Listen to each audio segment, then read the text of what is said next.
The resource super profits tax involves the Commonwealth taxing all so-called super profits, probably all those over 6%, at 40%, but also covering losses to the extent of 40%. The likelihood of the Commonwealth doing that when there's a major collapse, the taxpayers are called upon to pay millions or billions of dollars, perhaps even to a foreign government company, is, I would think, rather unlikely, but let's put that aside.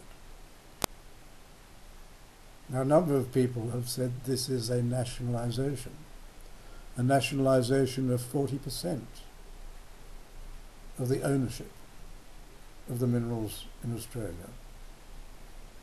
Well, is it an acquisition? A lot, of course, will depend on the actual form of the legislation.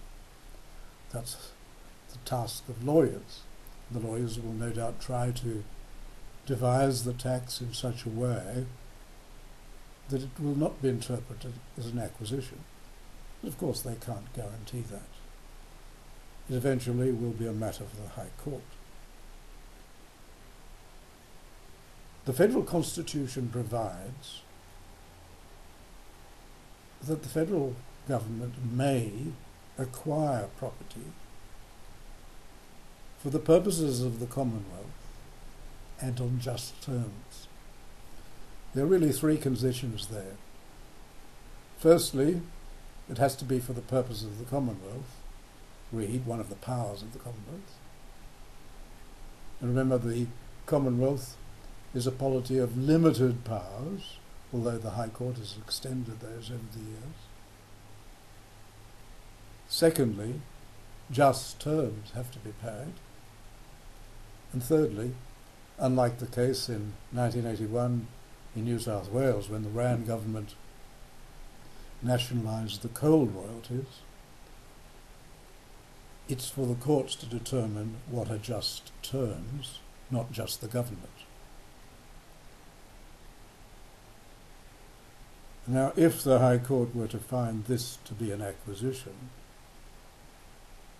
the government would have an enormous problem, because the acquisition then would have to be on just terms. And can you imagine what the compensation would be for 40% of the mining industry? It would be something the government just could not pay.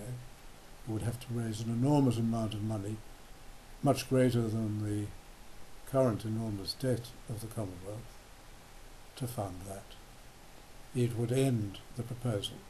This, of course, is something which may be raised, probably is sure to be raised, if the tax does in fact go ahead after the election.